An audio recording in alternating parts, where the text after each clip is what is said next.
The joint session will come to order. The chair appoints as members of the committee on the part of the House to escort the President of the United States into the chamber. The gentleman from Maryland, Mr. Hoyer. The gentleman from South Carolina, Mr. Clyburn. The gentleman from New Mexico, Mr. Lujan. The gentleman from New York, Mr. Jeffries. The gentlewoman from Massachusetts, Ms. Clark. The gentlewoman from Illinois, Mrs. Bustos. The gentlewoman from California, Ms. Chu. The gentlewoman from Kansas, Ms. Davis. The gentlewoman from New Mexico, Ms. Holland. The gentleman from California, Mr. McCarthy. The gentleman from Louisiana, Mr. Scalise. The gentlewoman from Wyoming, Ms. Cheney. The gentleman from Minnesota, Mr. Emmer. The gentleman from Alabama, Mr. Palmer. The gentleman from North Carolina, Mr. Walker. The gentleman from Missouri, Mr. Smith. The gentleman from Texas, Mr. Brady. The gentleman from Oklahoma, Mr. Cole. The President of the Senate, at the direction of that body, appoints the following senators as members of the committee on the part of the Senate to escort the President of the United States in the House chamber. The Senator from Kentucky, Mr. McConnell. The Senator from South Dakota, Mr. Thune. The Senator from Iowa, Mr. Grassley. The Senator from Wyoming, Mr. Barrasso. The Senator from Iowa, Ms. Ernst. The Senator from Missouri, Mr. Blunt. The Senator from Indiana, Mr. Young. The Senator from New York, Mr. Schumer. The Senator from Illinois, Mr. Durbin. The Senator from Wisconsin, Ms. Baldwin. The Senator from Maryland, Mr. Cardin. The Senator from New Hampshire, Mrs. Shaheen. And the Senator from Delaware, Mr. Coons. Thank you, Mr. Vice President. The members of the escort committees will exit the chamber through the Speaker's lobby doors.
Madam Speaker, the Dean of the Diplomatic Corps.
I couldn't even notice that.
Madam Speaker, the Chief Justice and Associate Justices of the Supreme Court.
Still in the cleaners.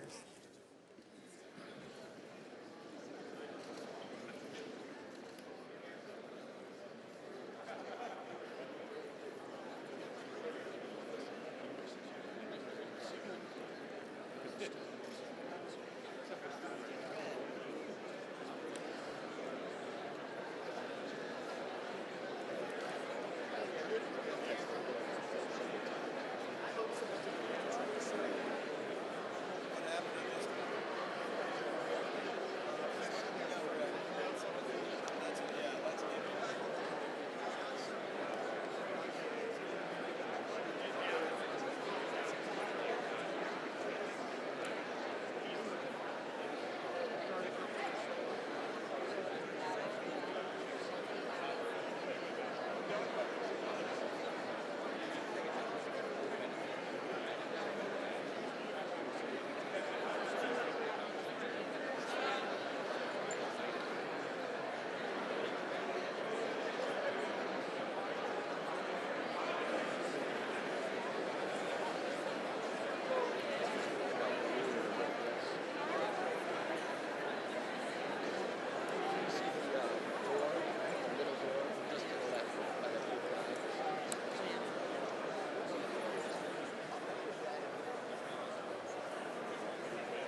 keep that quiet.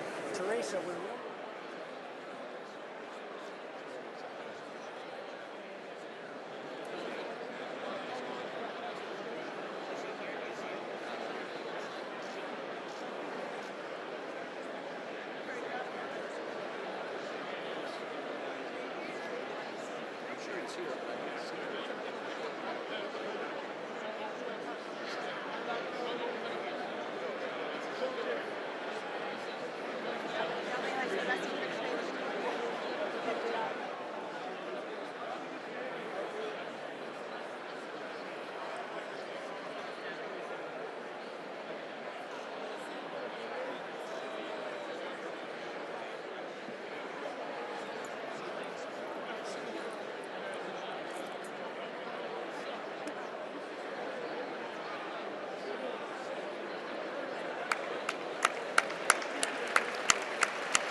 Madam Speaker, the President's Cabinet.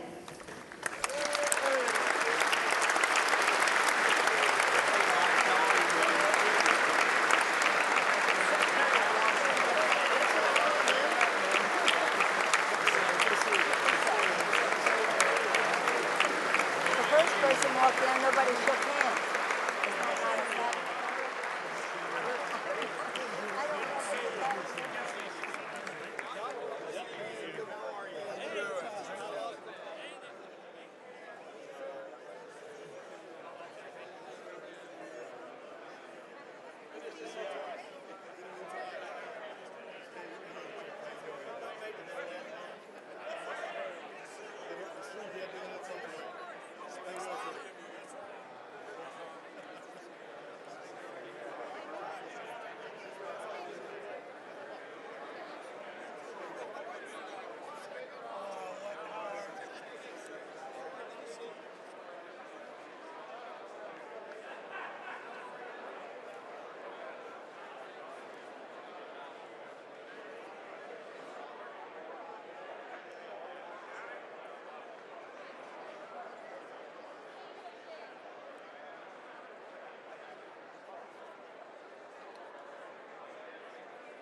Madam Speaker, the President of the United States.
Members of Congress, the President of the United States.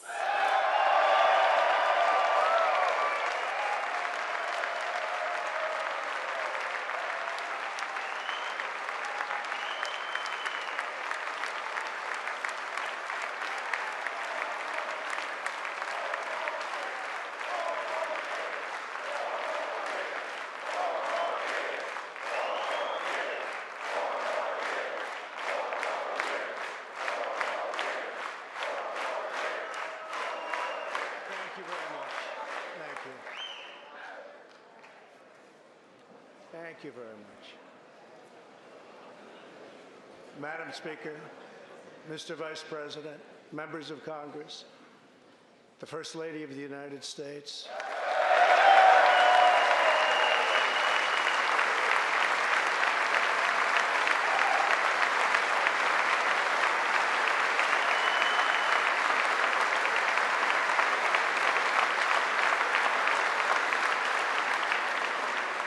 And my fellow citizens, 3 years ago, we launched the Great American Comeback. Tonight, I stand before you to share the incredible results. Jobs are booming, incomes are soaring, poverty is plummeting, crime is falling, confidence is surging, and our country is thriving and highly respected again.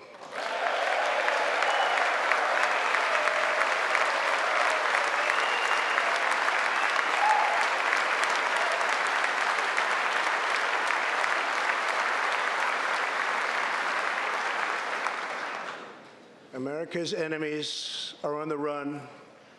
America's fortunes are on the rise, and America's future is blazing bright. The years of economic decay are over.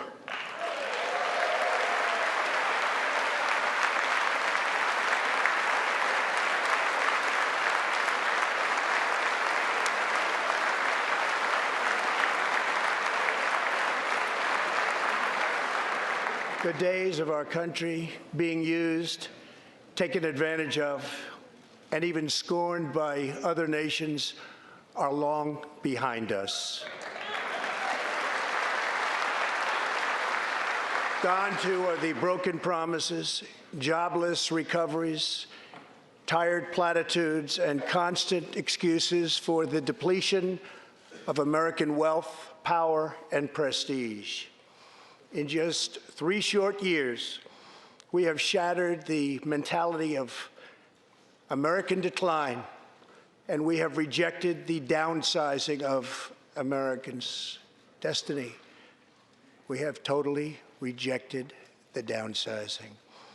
We're moving forward at a pace that was unimaginable just a short time ago, and we are never, ever going back.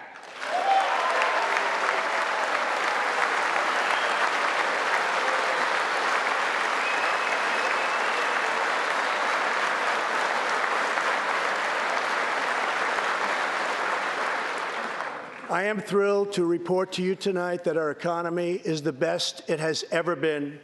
Our military is completely rebuilt, with its power being unmatched anywhere in the world, and it's not even close. Our borders are secure. Our families are flourishing. Our values are renewed. Our pride is restored. And for all of these reasons, I say to the people of our great country, and to the members of Congress, the state of our union is stronger than ever before.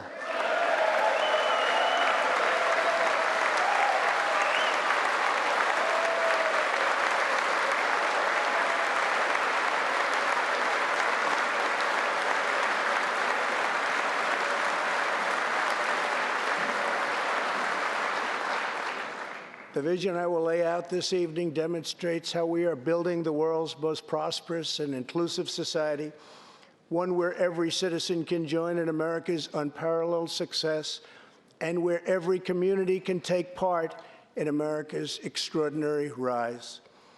From the instant I took office, I moved rapidly to revive the U.S. economy, slashing a record number of job-killing regulations, enacting historic and record-setting tax cuts, and fighting for fair and reciprocal trade agreements.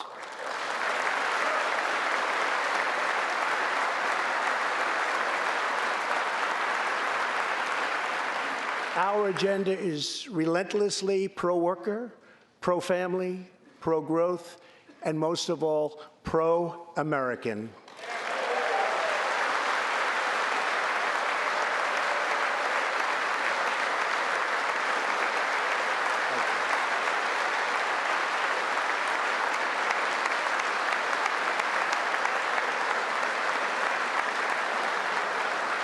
Thank you. We are advancing with unbridled optimism and lifting our citizens of every race, color, religion, and creed very, very high. Since my election, we have created 7 million new jobs, 5 million more than government experts projected during the previous administration.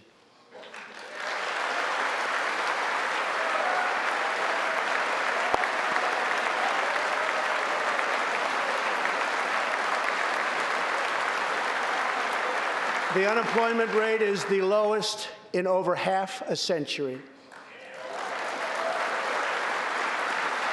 And very incredibly, the average unemployment rate under my administration is lower than any administration in the history of our country. Yeah.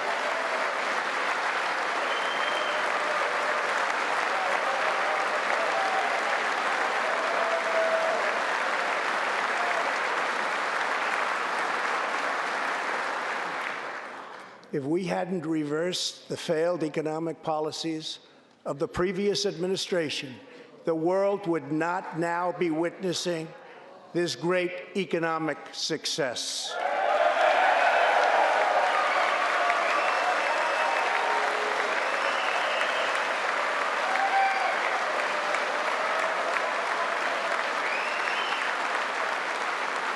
The unemployment rate for African Americans, Hispanic Americans, and Asian Americans has reached the lowest levels in history.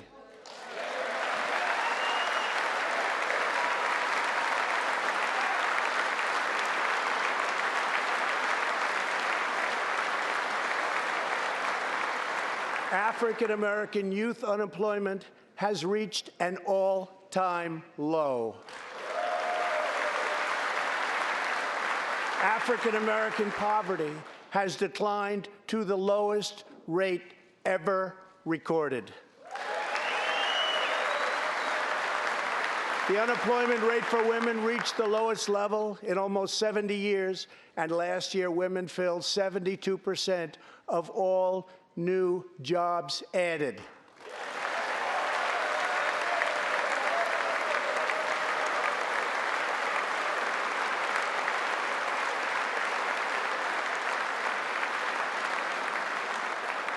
The veterans' unemployment rate dropped to a record low.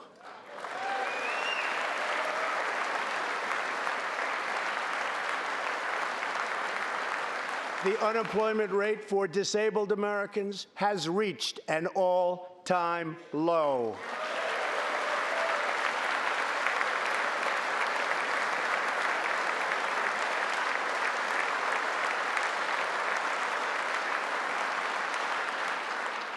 Workers without a high school diploma have achieved the lowest unemployment rate recorded in U.S. history.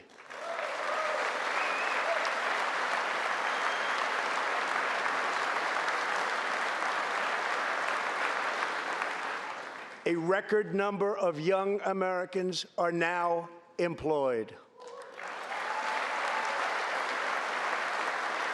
Under the last administration, more than 10 million people were added to the food stamp rolls. Under my administration, 7 million Americans have come off food stamps, and 10 million people have been lifted off of welfare.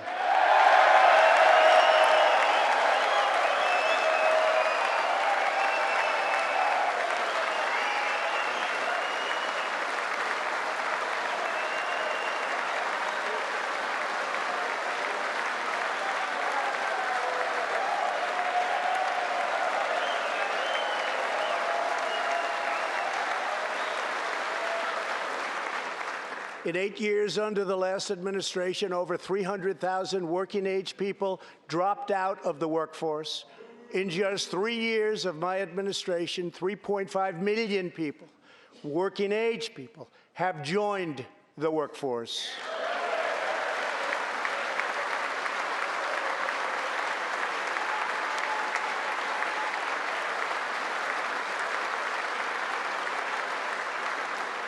Since my election, the net worth of the bottom half of wage earners has increased by 47%, 3 times faster than the increase for the top 1%.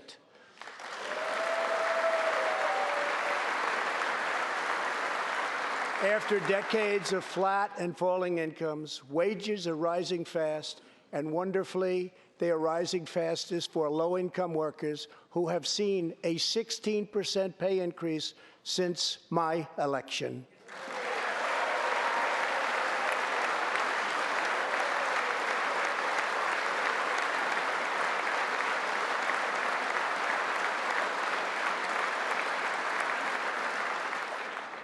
This is a blue-collar boom.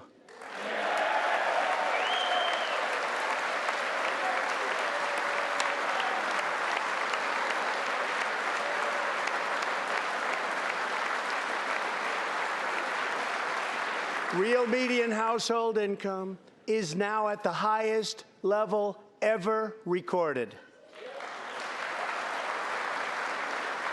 Since my election, U.S. stock markets have soared.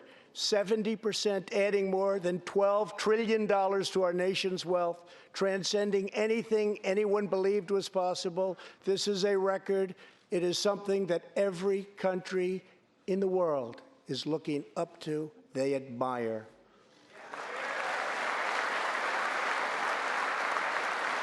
Consumer confidence has just reached amazing new highs.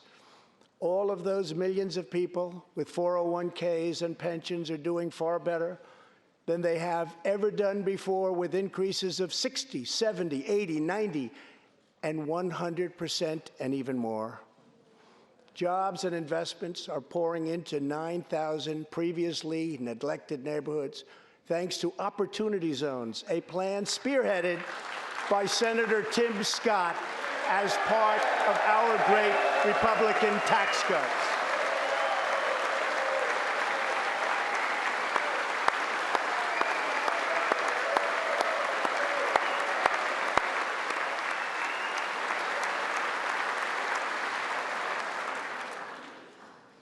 In other words, wealthy people and companies are pouring money into poor neighborhoods or areas that haven't seen investment in many decades, creating jobs, energy, and excitement.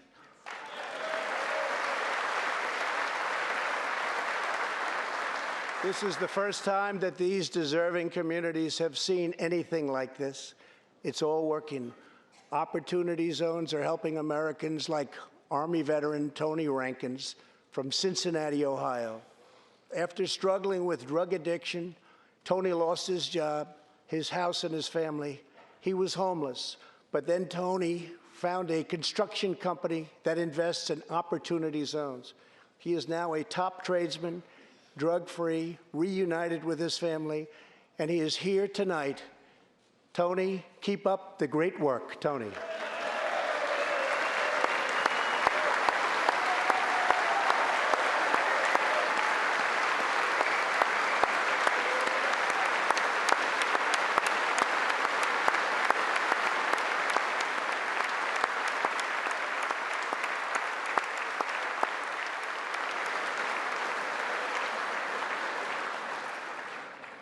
Thank you, Tony.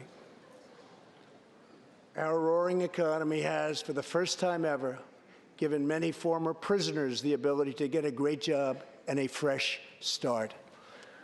This second chance at life is made possible because we passed landmark criminal justice reform into law. Everybody said that criminal justice reform couldn't be done, but I got it done, and the people in this room got it done.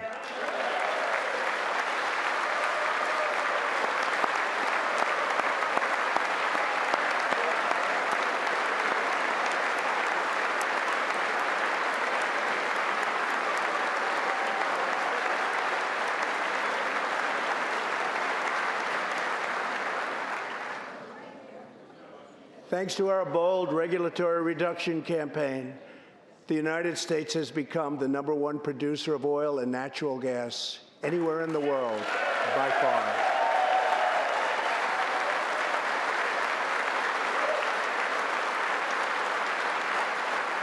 With the tremendous progress we have made over the past 3 years, America is now energy independent, and energy jobs, like so many other elements of our country, are at a record high.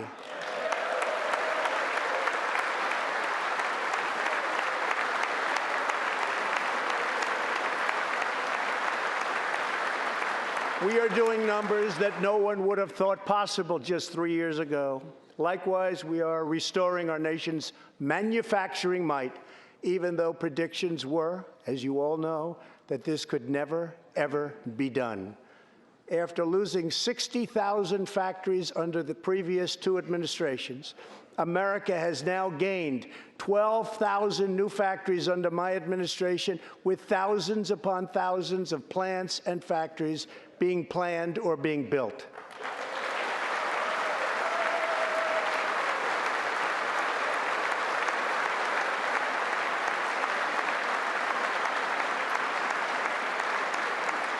Companies are not leaving.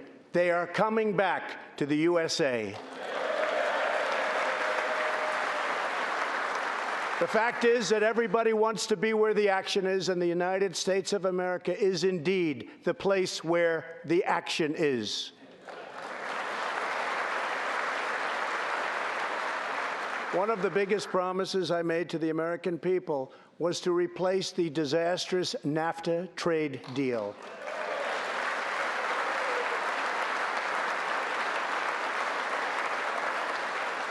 In fact, unfair trade is perhaps the single biggest reason that I decided to run for president.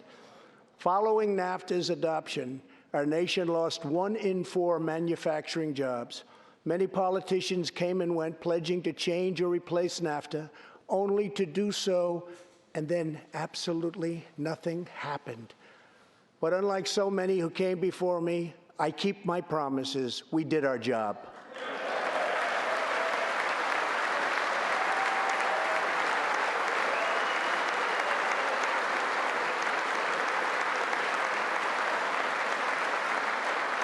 6 days ago, I replaced NAFTA and signed the brand new U.S.-Mexico-Canada agreement into law. The USMCA will create nearly 100,000 new high-paying American auto jobs and massively boost exports for our farmers, ranchers, and factory workers.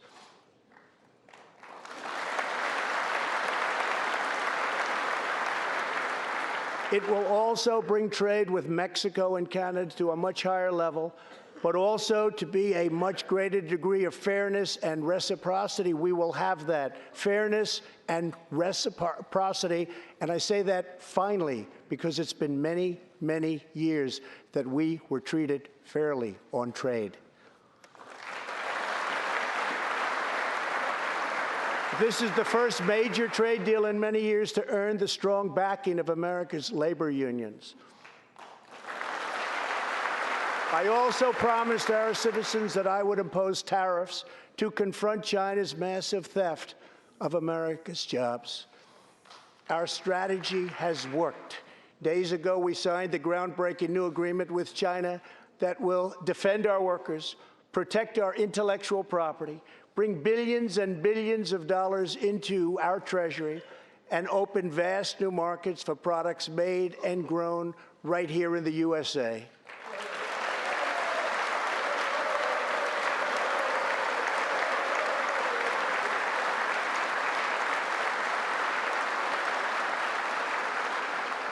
For decades, China has taken advantage of the United States.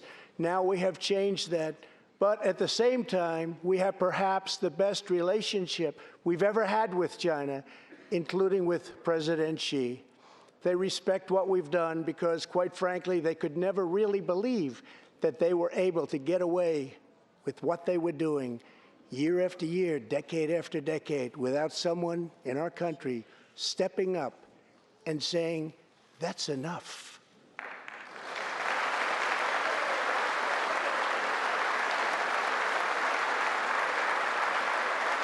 Now we want to rebuild our country, and that's exactly what we're doing. We are rebuilding our country. As we restore American leadership throughout the world, we are once again standing up for freedom in our hemisphere. That's why my administration reversed the failing policies of the previous administration on Cuba.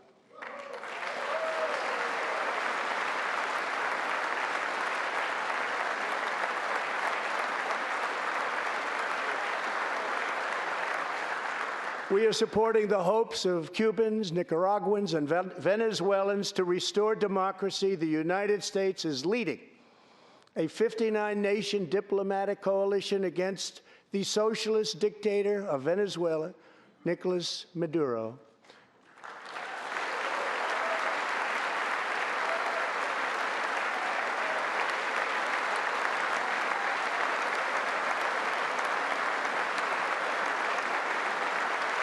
Maduro is an illegitimate ruler, a tyrant who brutalizes his people, but Maduro's grip on tyranny will be smashed and broken.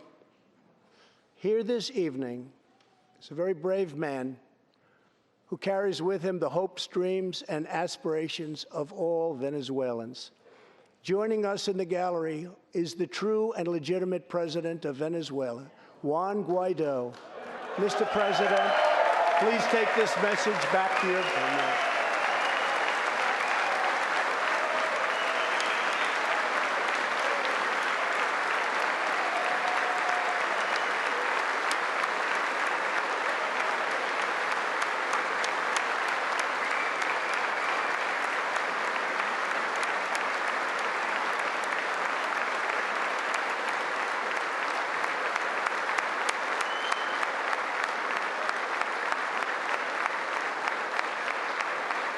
Thank you, Mr. President.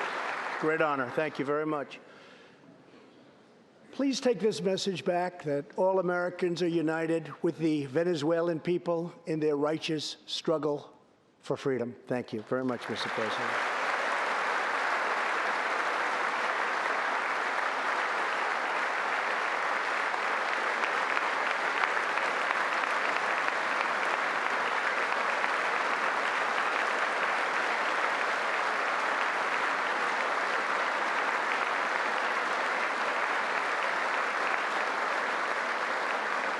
Thank you very much. Socialism destroys nations, but always remember freedom unifies the soul.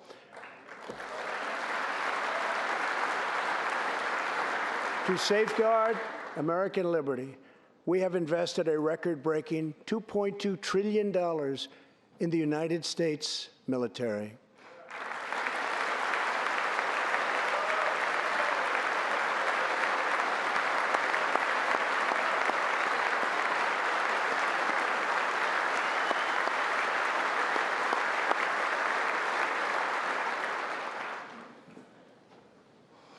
We have purchased the finest planes, missiles, rockets, ships, and every other form of military equipment, and it's all made right here in the USA.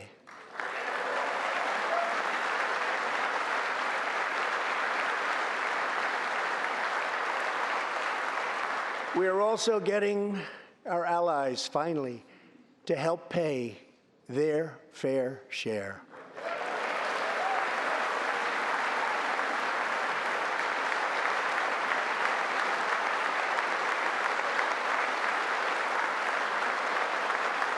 I have raised contributions from other NATO members by more than $400 billion, and the number of allies meeting their minimum obligations has more than doubled. And just weeks ago, for the first time since President Truman established the Air Force, more than 70 years earlier, we created a brand new branch of the United States Armed Forces. It's called the Space Force. Very important.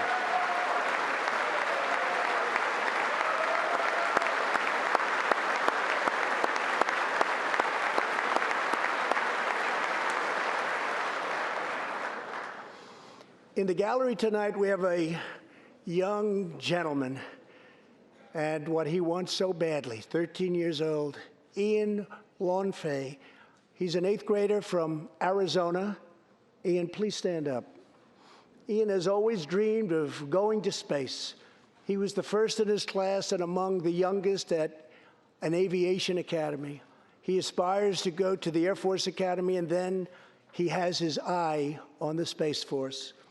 As Ian says, most people look up at space. I want to look down on the world.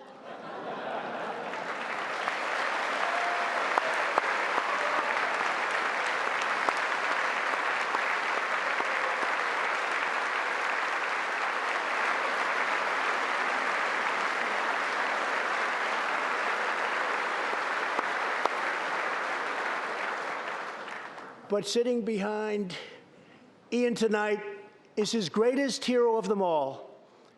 Charles Magee was born in Cleveland, Ohio, 1 century ago.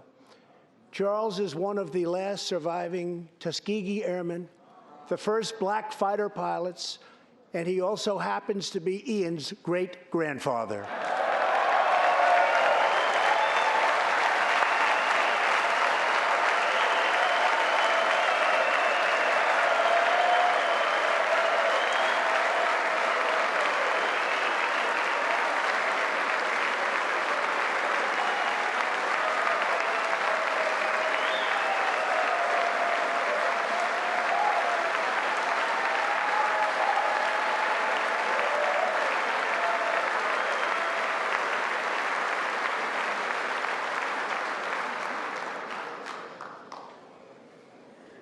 incredible story.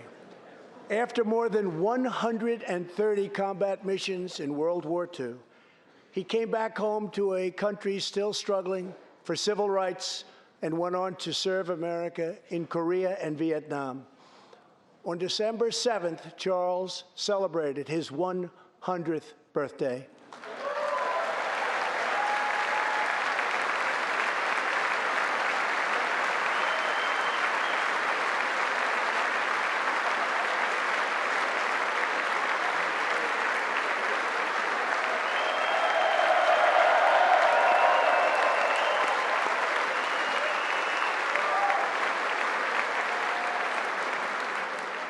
A few weeks ago, I signed a bill promoting Charles Magee to Brigadier General, and earlier today, I pinned the stars on his shoulders in the Oval Office.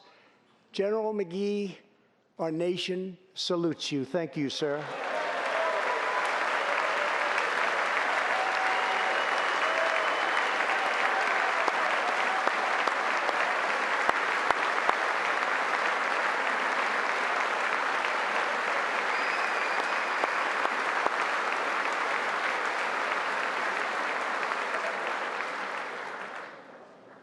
From the Pilgrims to the founders, from the soldiers at Valley Forge to the marchers at Selma, and from President Lincoln to the Reverend Martin Luther King, Americans have always rejected limits on our children's future. Members of Congress, we must never forget that the only victories that matter in Washington are victories that deliver for the American people.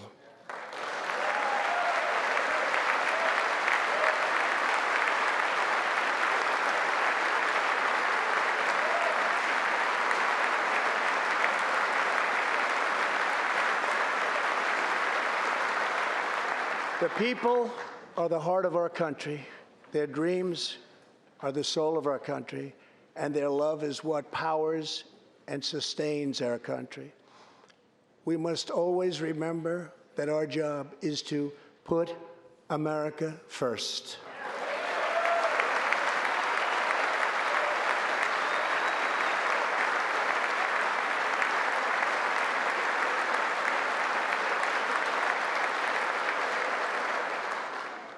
The next step forward in building an inclusive society is making sure that every young American gets a great education and the opportunity to achieve the American dream.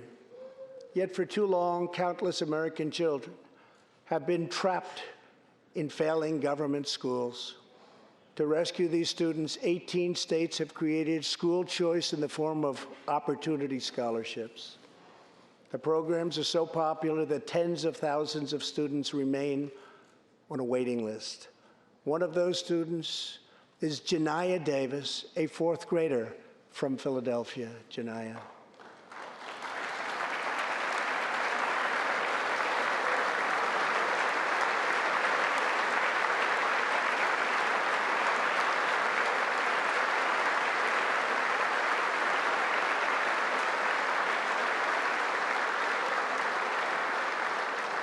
Jenaya's mom, Stephanie, is a single parent.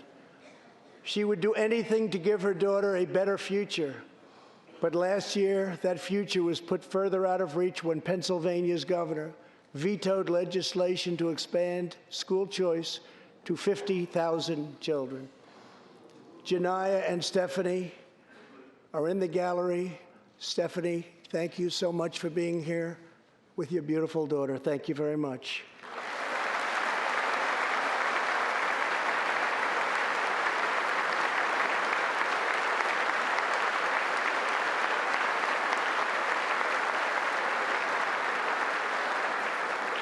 But Jenaya, I have some good news for you, because I am pleased to inform you that your long wait is over. I can proudly announce tonight that an opportunity scholarship has become available. It's going to you, and you will soon be heading to the school of your choice.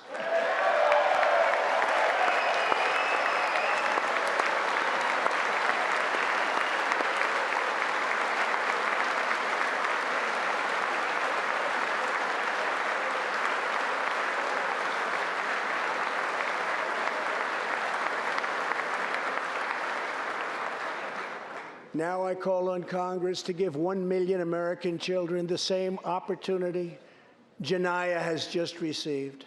Pass the Education Freedom Scholarships and Opportunities Act, because no parent should be forced to send their child to a failing government school.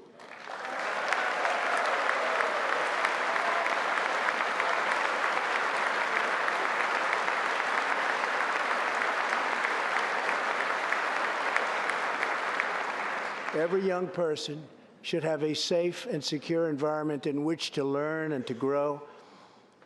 For this reason, our magnificent First Lady has launched the Be Best initiative to advance a safe, healthy, supportive, and drug-free life for the next generation, online, in school, and in our communities. Thank you, Melania, for your extraordinary love and profound care for America's children. Thank you very much.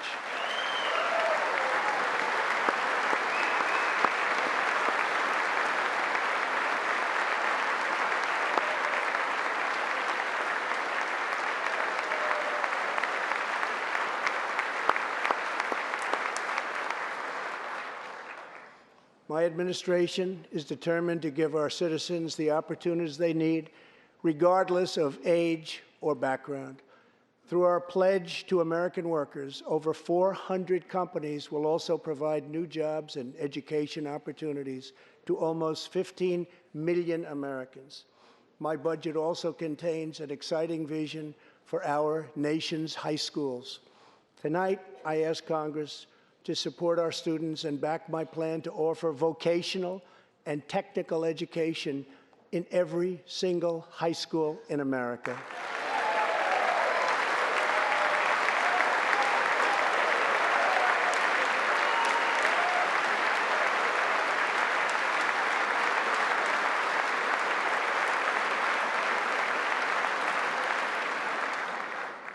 To expand equal opportunity, I am also proud that we achieved record and permanent funding for our nation's historically black colleges and universities.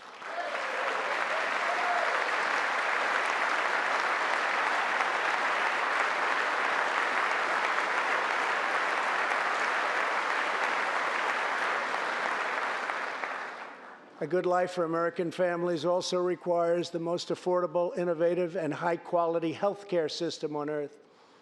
Before I took office, health insurance premiums had more than doubled in just 5 years. I moved quickly to provide affordable alternatives. Our new plans are up to 60% less expensive and better.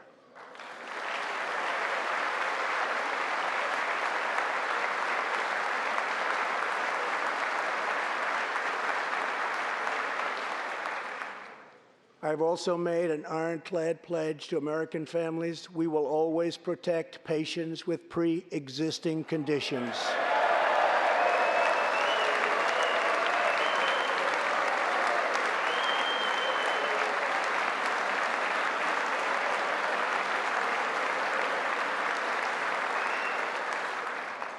And we will always protect your Medicare, and we will always protect your Social Security, always.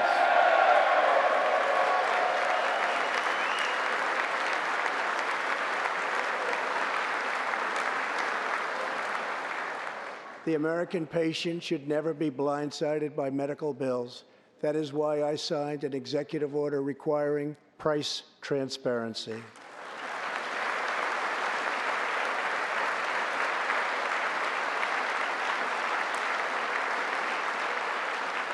Many experts believe that transparency, which will go into full effect at the beginning of next year, will be even bigger than health care reform.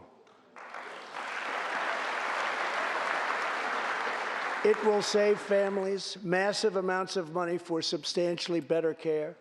But as we work to improve Americans' health care, there are those who want to take away your health care, take away your doctor, and abolish private insurance entirely.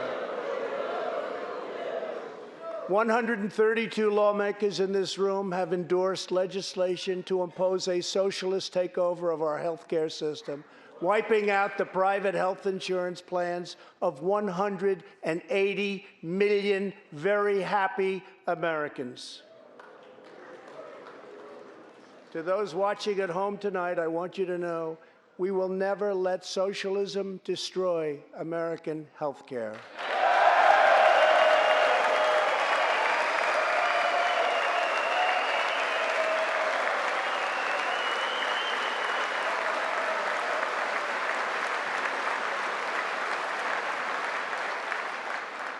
Over 130 legislators in this chamber have endorsed legislation that would bankrupt our nation by providing free taxpayer-funded health care to millions of illegal aliens, forcing taxpayers to subsidize free care for anyone in the world who unlawfully crosses our borders.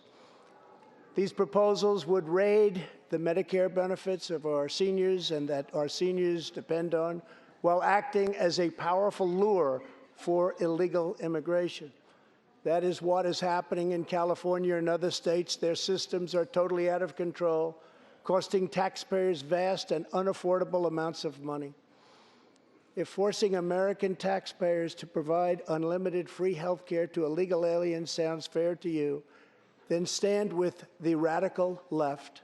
But if you believe that we should defend American patients and American seniors, then stand with me and pass legislation to prohibit free government health care for illegal aliens.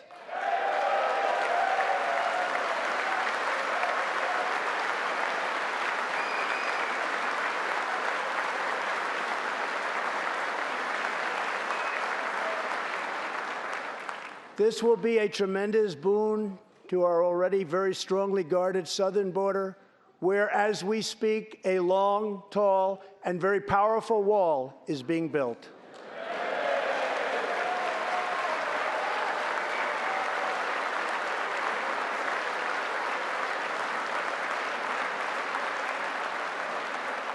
We have now completed over 100 miles and have over 500 miles fully completed in a very short period of time. Early next year, we will have substantially more than 500 miles completed. My administration is also taking on the big pharmaceutical companies. We have approved a record number of affordable generic drugs, and medicines are being approved by the FDA at a faster clip than ever before.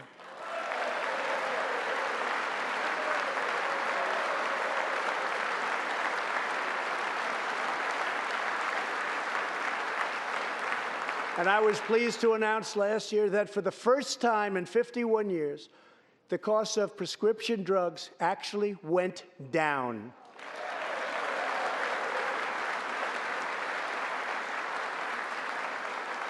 And working together, Congress can reduce drug prices substantially from current levels. I've been speaking to Senator Chuck Grassley of Iowa and others in Congress in order to get something on drug pricing done, and done quickly and properly. I'm calling for bipartisan legislation that achieves the goal of dramatically lowering prescription drug prices. Get a bill on my desk, and I will sign it into law immediately.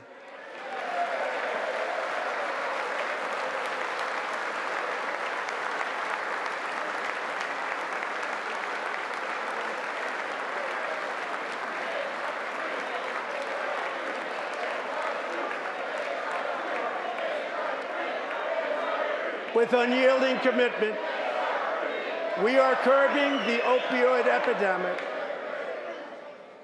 Drug overdose deaths declined for the first time in nearly 30 years.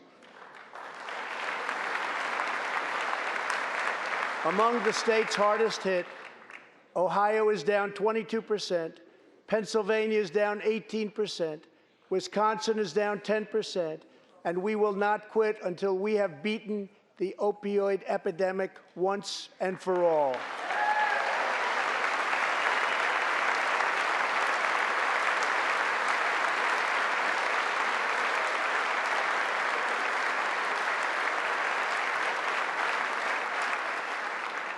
Protecting Americans' health also means fighting infectious diseases.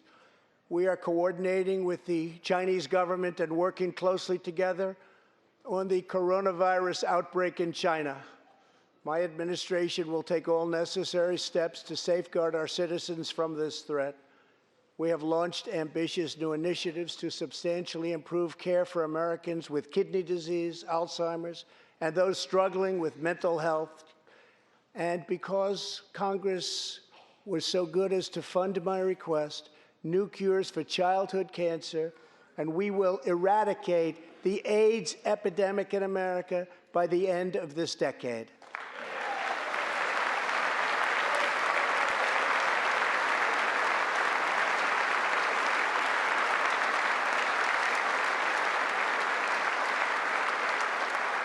Almost every American family knows the pain when a loved one is diagnosed with a serious illness. Here tonight is a special man, beloved by millions of Americans, who just received a stage 4 advanced cancer diagnosis. This is not good news, but what is good news is that he is the greatest fighter and winner that you will ever meet. Rush Limbaugh, thank you for your decades of tireless devotion to our country.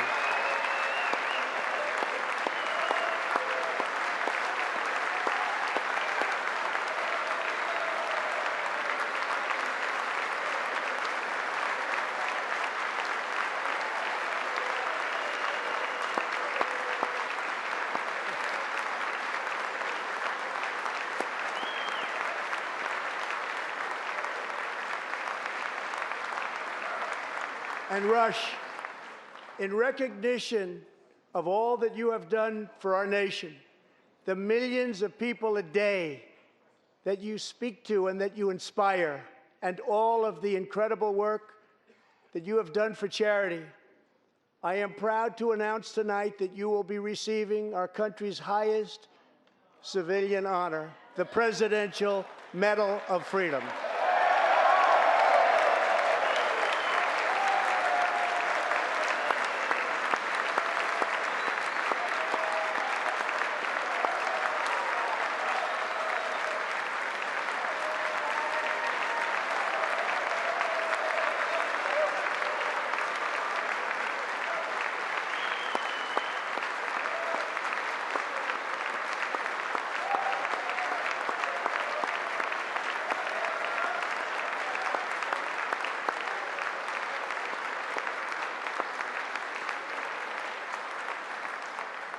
I will now ask the First Lady of the United States to present you with the honor, please.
Rush and Catherine, congratulations.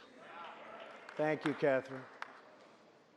As we pray for all who are sick, we know that America is constantly achieving new medical breakthroughs. In 2017, doctors at St. Luke's Hospital in Kansas City delivered one of the earliest premature babies ever to survive. Born at just 21 weeks and 6 days and weighing less than a pound, Ellie Schneider was a born fighter. Through the skill of her doctors and the prayers of her parents, little Ellie kept on winning the battle of life. Today, Ellie is a strong, healthy 2-year-old girl sitting with her amazing mother, Robin, In the gallery, Ellie and Robin, we are glad to have you with us tonight.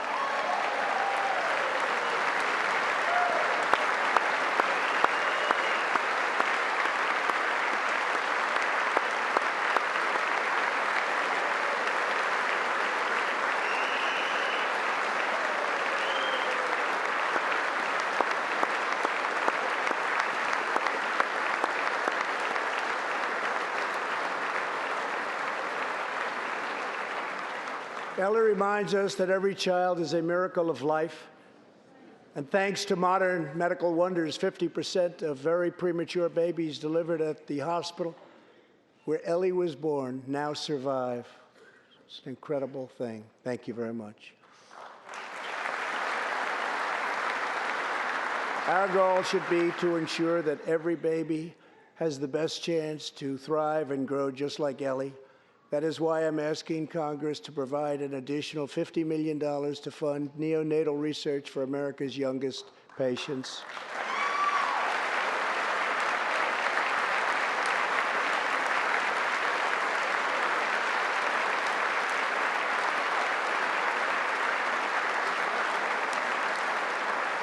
That is why I'm also calling upon members of Congress here tonight to pass legislation finally banning the late-term abortion of babies.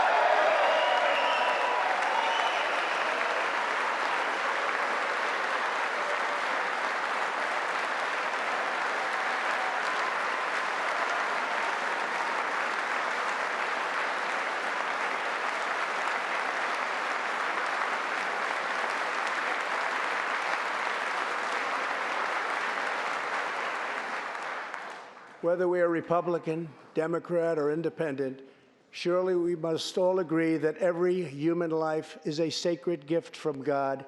As we support America's moms and dads, I was recently proud to sign the law providing new parents in the federal workforce paid family leave, serving as a model for the rest of the country.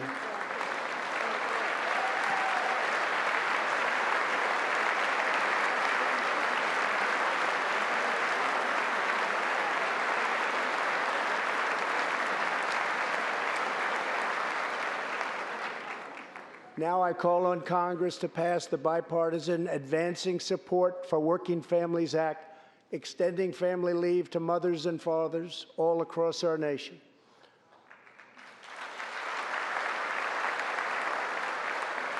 $40 million American families have an average $2,200 extra thanks to our child tax credit.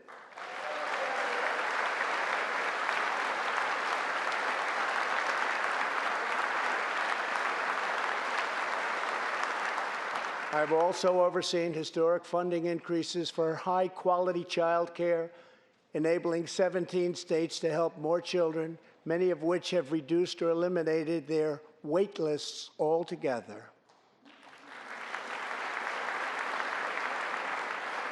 And I sent Congress a plan with a vision to further expand access to high-quality child care and urge you to act immediately.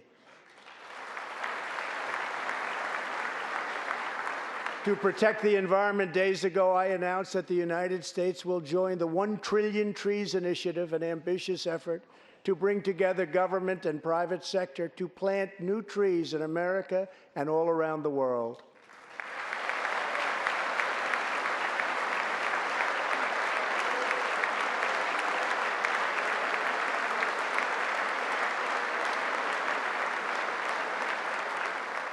We must also rebuild America's infrastructure.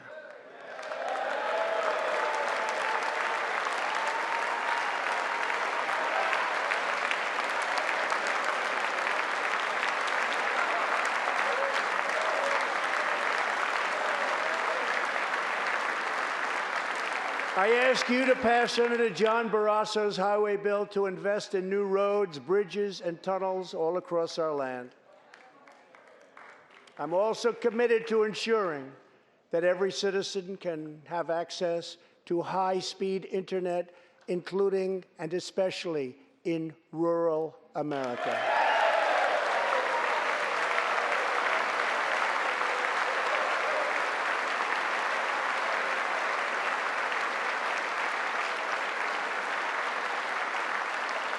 A better tomorrow for all Americans also requires us to keep America safe. That means supporting the men and women of law enforcement at every level, including our nation's heroic ICE officers.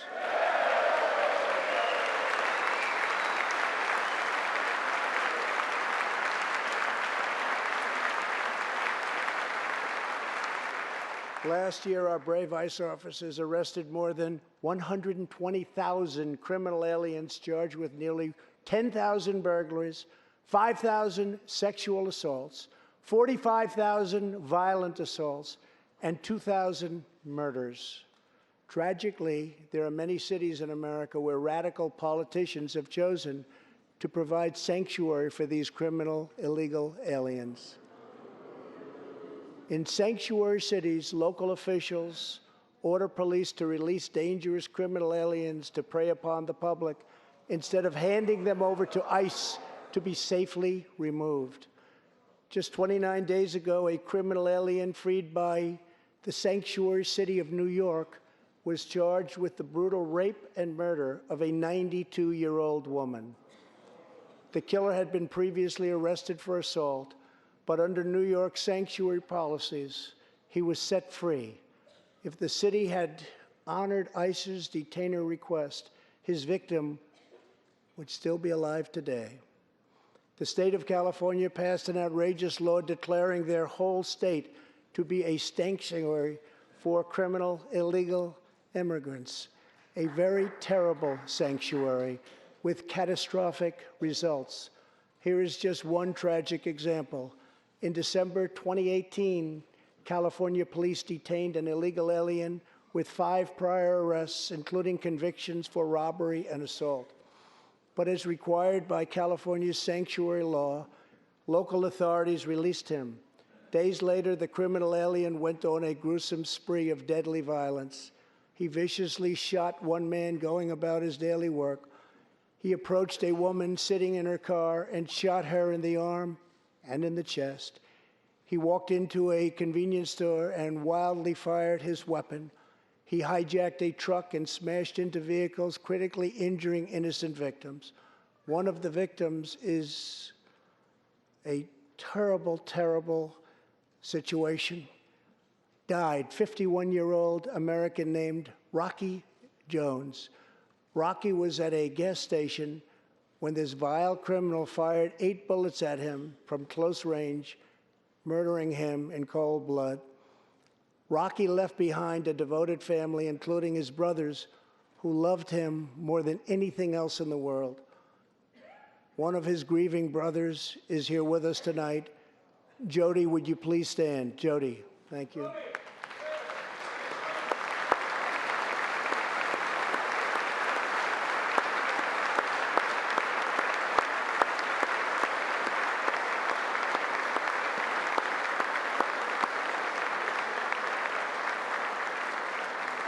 Jody, our hearts weep for your loss, and we will not rest until you have justice.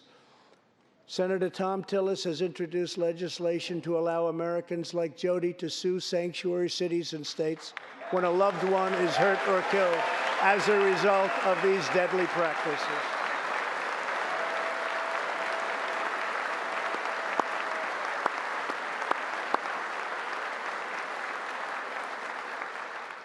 I ask Congress to pass the Justice for Victims of Sanctuary Cities Act immediately. The United States of America should be a sanctuary for law-abiding Americans, not criminal aliens.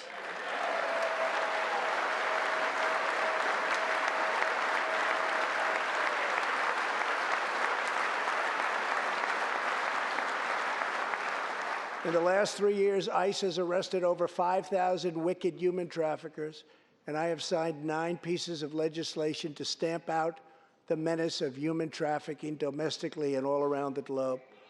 My administration has undertaken an unprecedented effort to secure the southern border of the United States.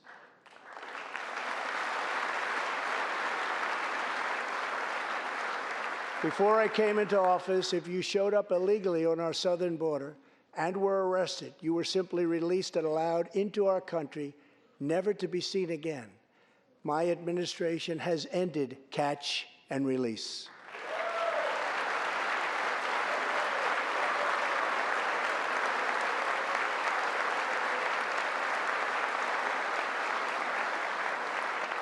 If you come illegally, you will now be promptly removed from our country.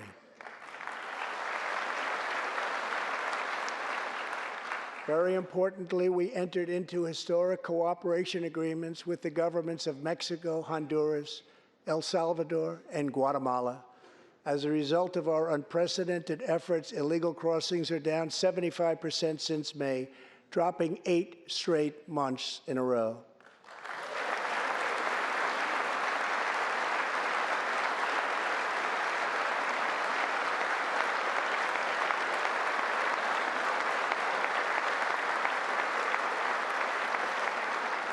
And as the wall rapidly goes up, drug seizures rise, and the border crossings are going down and going down very rapidly. Last year, I traveled to the border in Texas and met Chief Patrol Agent Raul Ortiz. Over the last 24 months, Agent Ortiz and his team have seized more than 200,000 pounds of poisonous narcotics, arrested more than 3,000 human smugglers, and rescued more than 2,000 migrants. Days ago, Agent Ortiz was promoted to Deputy Chief of Border Patrol, and he joins us tonight. Chief Ortiz, please stand.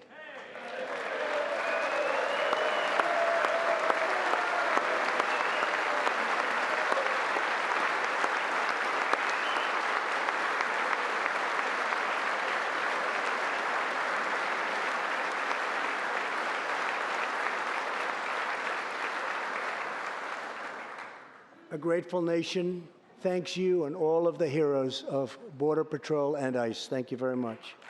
Thank you. To build on these historic gains, we are working on legislation to replace our outdated and randomized immigration system with one based on merit, welcoming those who follow the rules, contribute to our economy, support themselves financially, and uphold our values.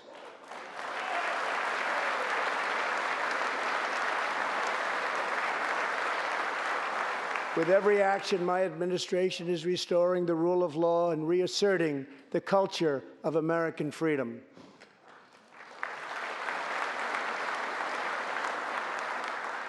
Working with Senate Majority Leader Mitch McConnell, thank you, Mitch,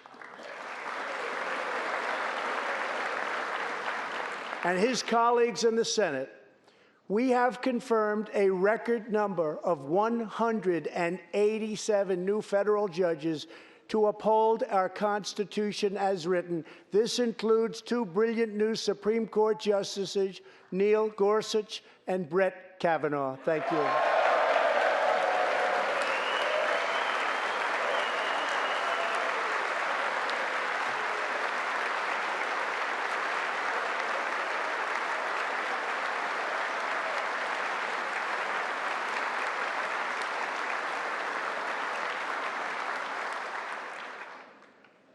And we have many in the pipeline.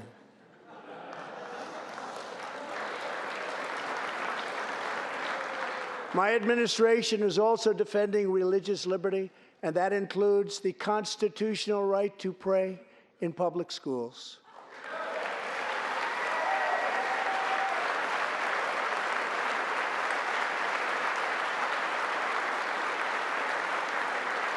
In America, we don't punish prayer. We don't tear down crosses. We don't ban symbols of faith. We don't muzzle preachers and pastors. In America, we celebrate faith. We cherish religion. We lift our voices in prayer, and we raise our sights to the glory of God. Just as we believe in the First Amendment, we also believe in another constitutional right that is under siege all across our country. So long as I am president, I will always protect your Second Amendment right to keep and bear arms.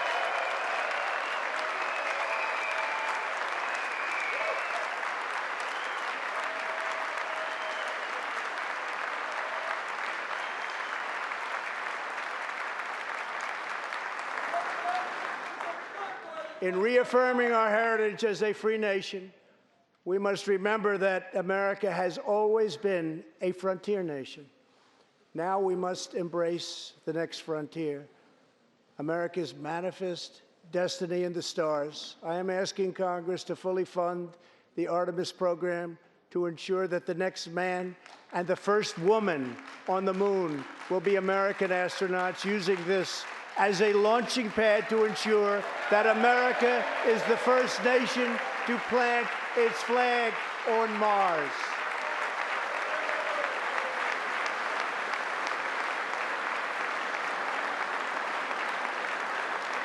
My administration is also strongly defending our national security and combating radical Islamic terrorism.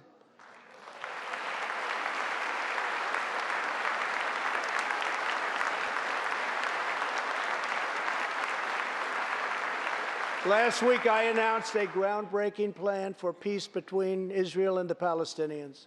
Recognizing that all past attempts have failed, we must be determined and creative in order to stabilize the region and give millions of young people the chance to realize a better future. 3 years ago, the barbarians of ISIS held over 20,000 square miles of territory in Iraq and Syria. Today, the ISIS territorial caliphate has been 100% destroyed, and the founder and leader of ISIS, the bloodthirsty killer known as al-Baghdadi, is dead.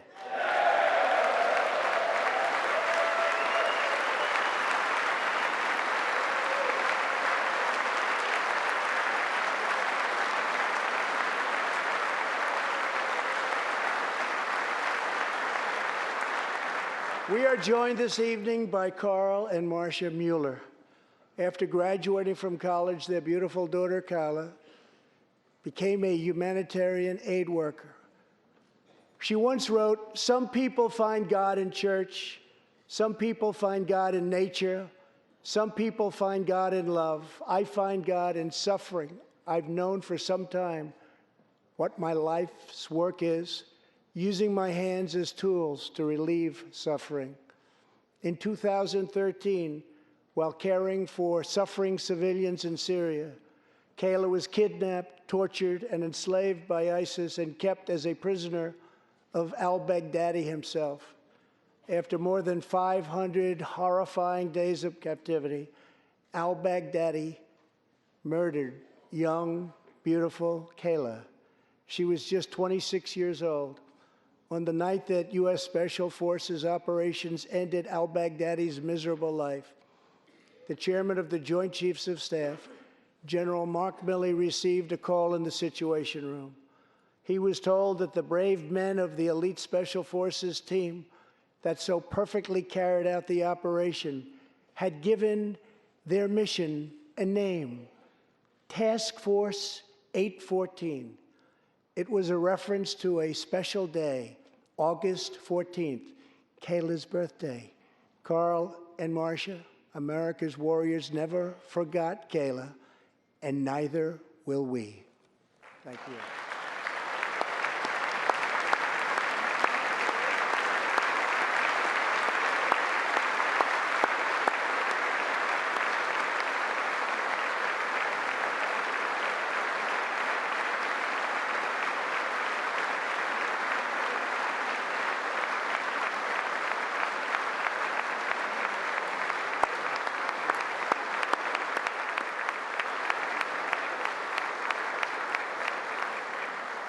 Every day, America's men and women in uniform demonstrate the infinite depth of love that dwells in the human heart.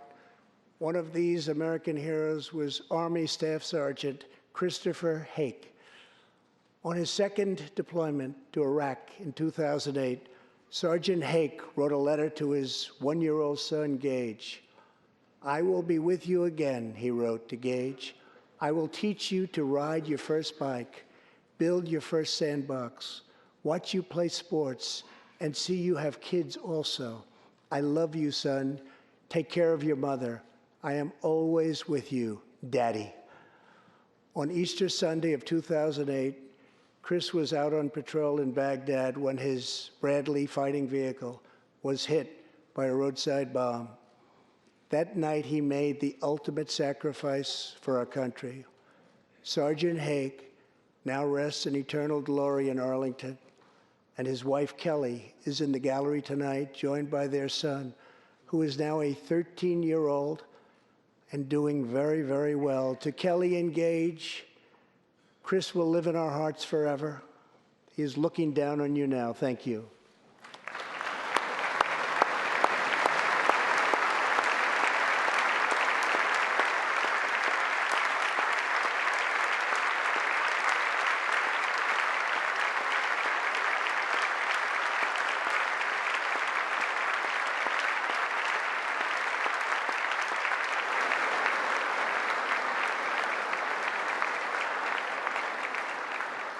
Thank you very much. Thank you both very much. The terrorist responsible for killing Sergeant Haig was Qasem Soleimani, who provided the deadly roadside bomb that took Chris's life. Soleimani was the Iranian regime's most ruthless butcher, a monster who murdered or wounded thousands of American service members in Iraq. As the world's top terrorist, Soleimani orchestrated the deaths of countless men, women, and children. He directed the December assault and went on to assault U.S. forces in Iraq, was actively planning new attacks when we hit him very hard. And that's why last month, at my direction, the U.S. military executed a flawless precision strike that killed Soleimani and terminated his evil reign of terror forever.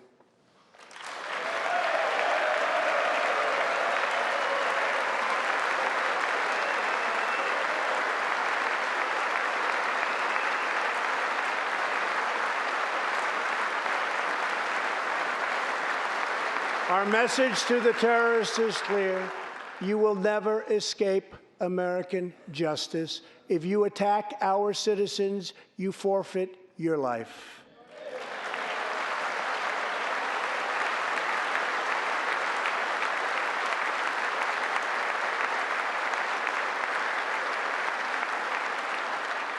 In recent months, we have seen proud Iranians raise their voices against their oppressive rulers.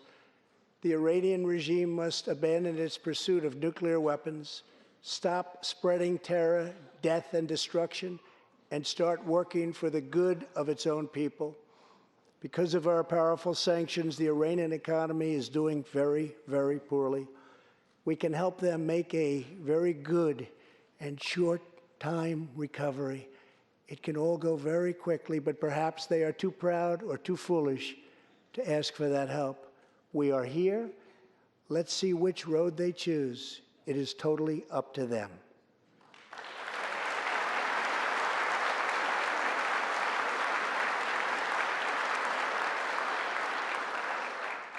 As we defend American lives, we are working to end America's wars in the Middle East. In Afghanistan, the determination and valor of our warfighters has allowed us to make tremendous progress, and peace talks are now underway. I am not looking to kill hundreds of thousands of people in Afghanistan, many of them totally innocent.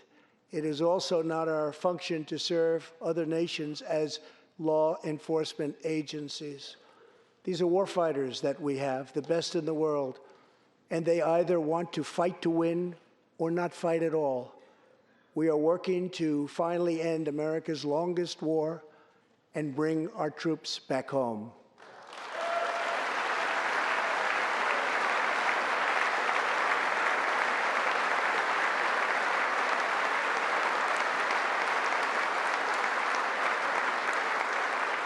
War places a heavy burden on our nation's extraordinary military families, especially spouses like Amy Williams from Fort Bragg, North Carolina, and her two children, 6-year-old Eliana and 3-year-old Rowan. Amy works full-time and volunteers countless hours helping other military families. For the past 7 months, she has done it all while her husband, Sergeant First Class Townsend Williams, is in Afghanistan on his 4th deployment in the Middle East. Amy's kids haven't seen their father's face in many months. Amy, your family's sacrifice makes it possible for all of our families to live in safety and in peace, and we want to thank you. Thank you, Amy.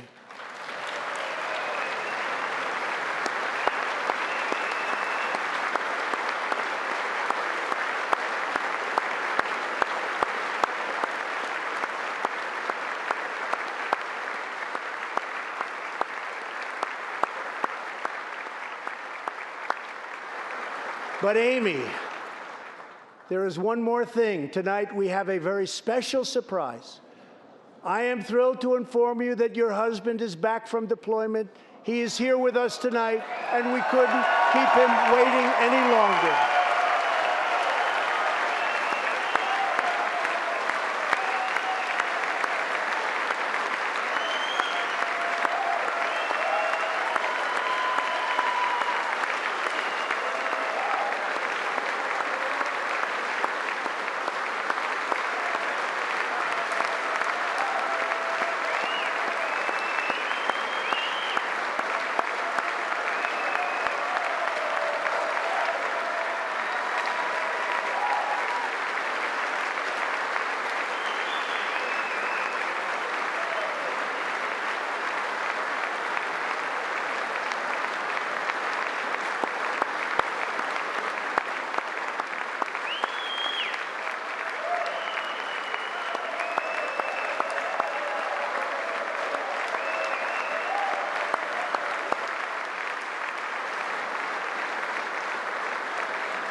Welcome home, Sergeant Williams. Thank you very much.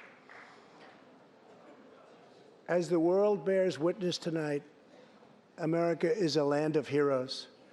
This is a place where greatness is born, where destinies are forged, and where legends come to life. This is the home of Thomas Edison and Teddy Roosevelt, of many great generals, including Washington, Pershing, Patton, and MacArthur. This is the home of Abraham Lincoln, Frederick Douglass, Amelia Earhart, Harriet Tubman, the Wright brothers, Neil Armstrong, and so many more. This is the country where children learn names like Wyatt Earp, Davy Crockett, and Annie Oakley. This is the place where the Pilgrims landed at Plymouth and where Texas patriots made their last stand at the Alamo.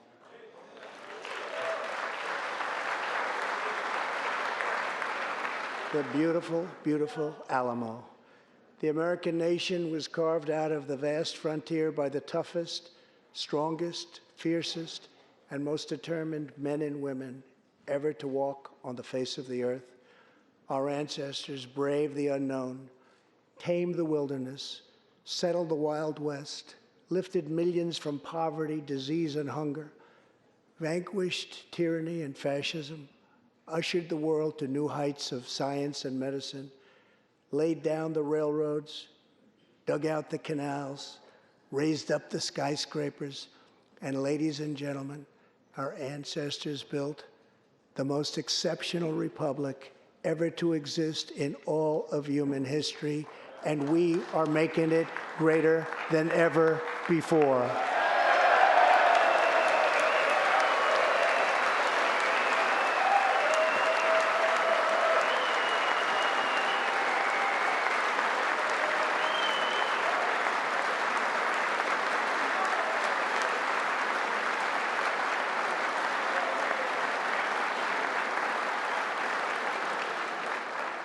This is our glorious and magnificent inheritance.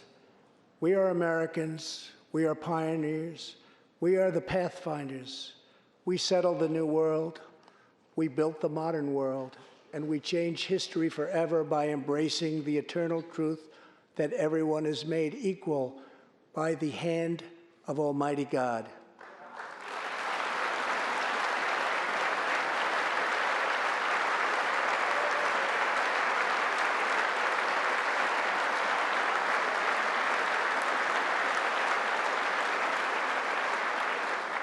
America is the place where anything can happen. America is the place where anyone can rise. And here, on this land, on this soil, on this continent, the most incredible dreams come true. This nation is our canvas, and this country is our masterpiece. We look at tomorrow and see unlimited frontiers just waiting to be explored. Our brightest discoveries are not yet known. Our most thrilling stories are not yet told. Our grandest journeys are not yet made. The American age, the American epic, the American adventure has only just begun. Our spirit is still young. The sun is still rising. God's grace is still shining. And my fellow Americans, the best is yet to come. Thank you, God bless you, and God bless America. Thank you very much.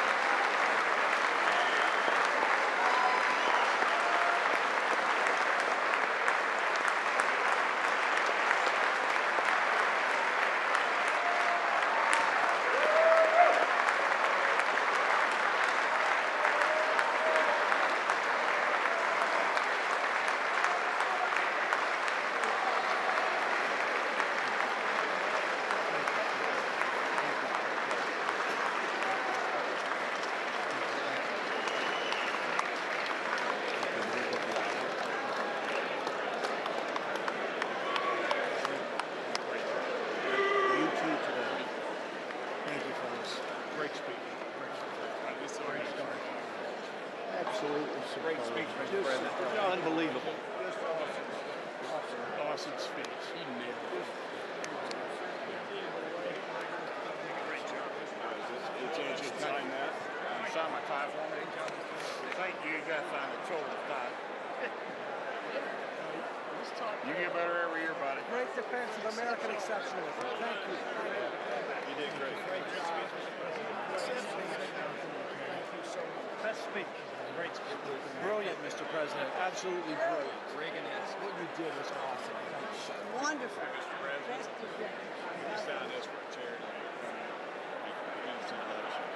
Same for you. Tennessee. You got it. You take it with you.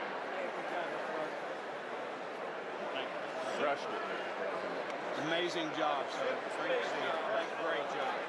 So proud of you, Mr. President. That was awesome. You crushed it. It was a clean spirit.